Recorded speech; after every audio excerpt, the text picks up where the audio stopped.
Hello everyone, and welcome to the 47th episode of Analyzing Evil, featuring Norman Stansfield from Léon, the Professional.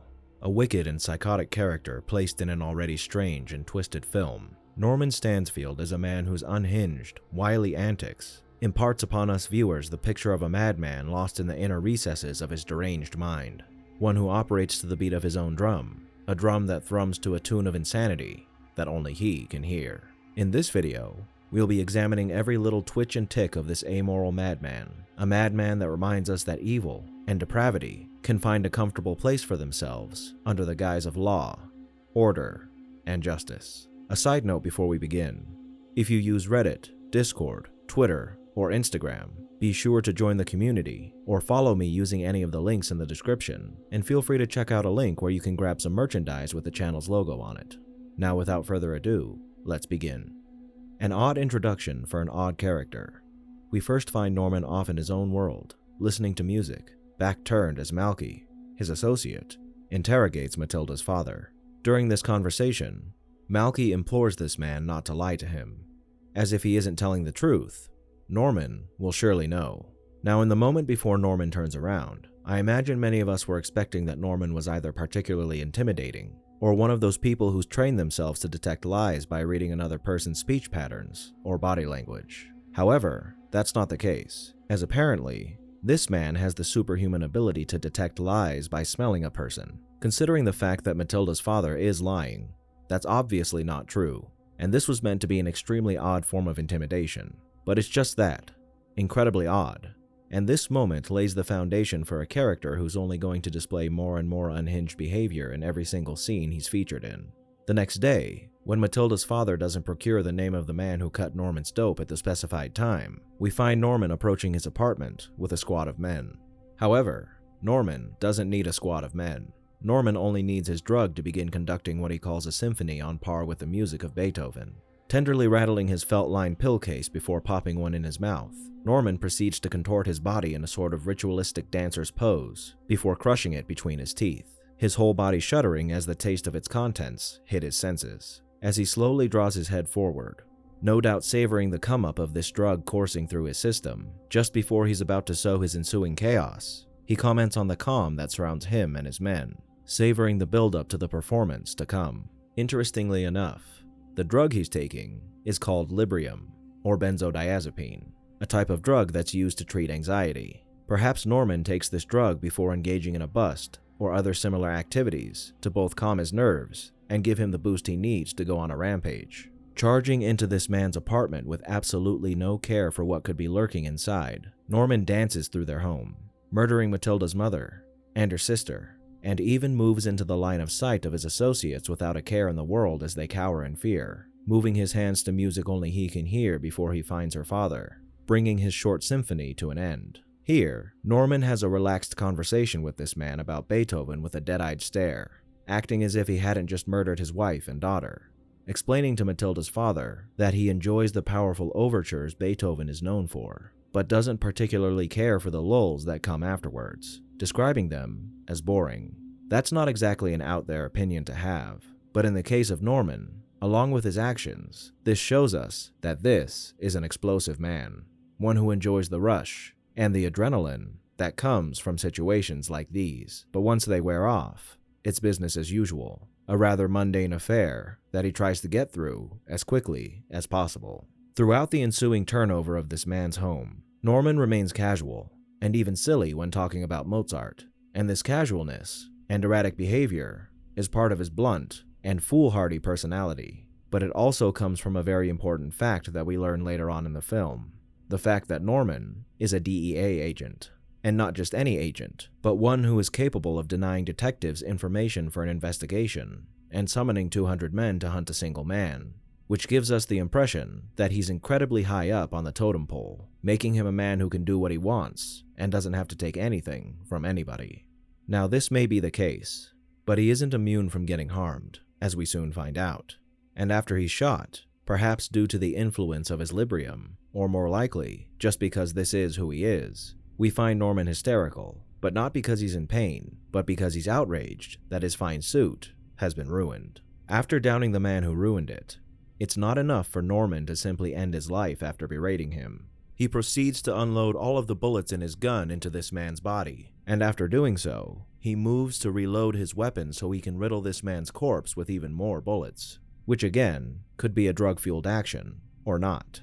Immediately after this, he displays his absolute disregard for any sort of social norms by shooting at a window next to a neighbor when she bothers to ask what all the commotion is about, and then once his quasi-investigation has concluded, he's wholly unconcerned with the appearance of the police, and as we know, that's because he needn't be concerned, as who are some lowly police officers when compared to a high-ranking agent like Norman Stansfield. He takes much the same attitude during the investigation into his actions as I mentioned before, and in this scene, we get to see how his penchant for the explosive melds with his behavior outside of a dangerous situation, as we see that he's rather impatient when it comes to dealing with the mundane, screaming at these officers that they're wasting his time, throwing a tantrum, and storming out of the apartment. We next see Norman during Matilda's assassination attempt, confronting her in the restroom where we're given even more insight into his depravity as he once again ritualizes his intake of Librium.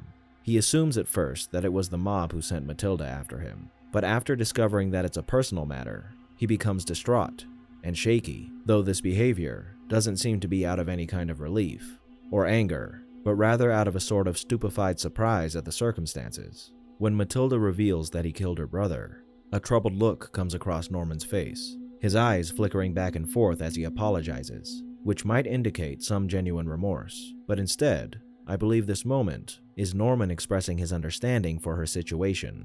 He gets it, and he feels her pain. However, he doesn't really care, as his next move is to ask her if she would like to join her brother, all the while lamenting about how this is typically what he's confronted with, and giving her a lesson on appreciating life when you really fear death.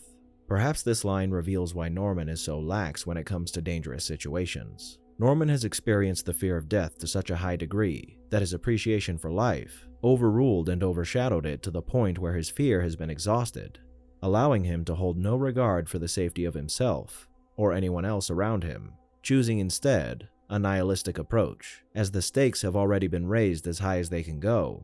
So what else is there to lose? We've already seen Norman's sadism and the absolute pleasure he takes in committing murder.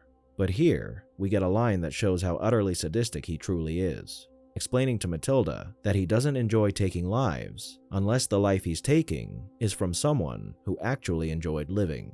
However, with the arrival of his associate, he's unable to take Matilda's, as upon getting news from his associate that Malky has been killed, he becomes momentarily shocked and saddened by his right-hand man's death, and perplexed by the events that have transpired so far. Waving his gun at Matilda as he contemplates murdering her before he leaves, Norman presumably decides that there's more to learn from this situation, and from Matilda. So he leaves her alive, and has his associate take her up to his office. And unfortunately for him, that decision would leave 2 more of his men dead, which expedites his efforts to fulfill his quest to take revenge against a man who would dare cross someone such as him. To show just how angry he is, he decides to muster a sizable force of men to take him down, which I'm sure was also done out of respect for the skills of the man he's dealing with. When this doesn't go quite as planned, he screams at his associate to bring him everyone, and he means everyone.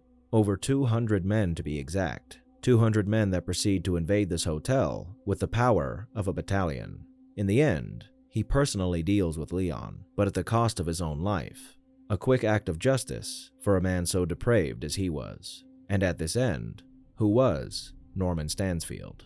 He was an exceptionally powerful drug enforcement agent who, through circumstances unknown to us, turned to corruption and abuse of his power in the pursuit of satisfying his own twisted pleasures. Who knows how long Norman has been in this position of mad power, but whether it was due to drug use, cynicism, deterioration of mental health, or near-death experiences, Norman has gotten to the point in his life where he no longer cares about his life or the lives of others, instead looking to take his pleasures whenever and wherever he can, toying with people's lives, and deriving an intense and sick pleasure from watching the light leave another person's eyes as he conducts his brutal symphonies. He's without a doubt a man who suffers from antisocial personality disorder, and whether that be psychopathy or sociopathy, he shows himself to be so out of touch with reality and so erratic with his behavior that even the men he works with are terrified of him. Add to that distinction a brand of nihilism that leaves him with a lax attitude towards any sort of danger, to himself or others, and you have a man who lives a life of morose and murderous hedonism, taking his pleasures from some of the more horrid things you can imagine.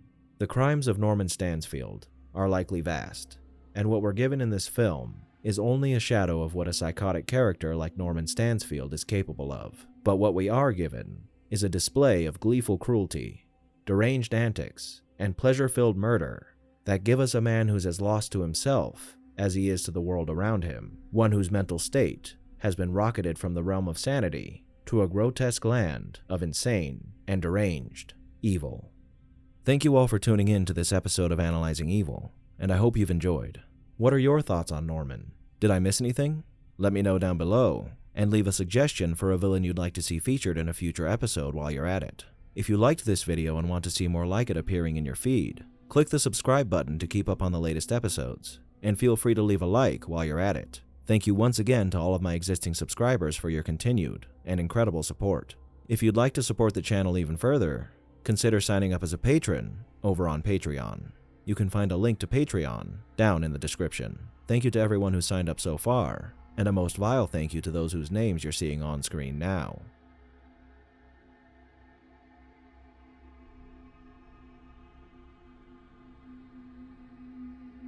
Join the channel's Discord server to interact with myself and the community, and follow me on the social media platforms listed in the description for occasional updates on the channel.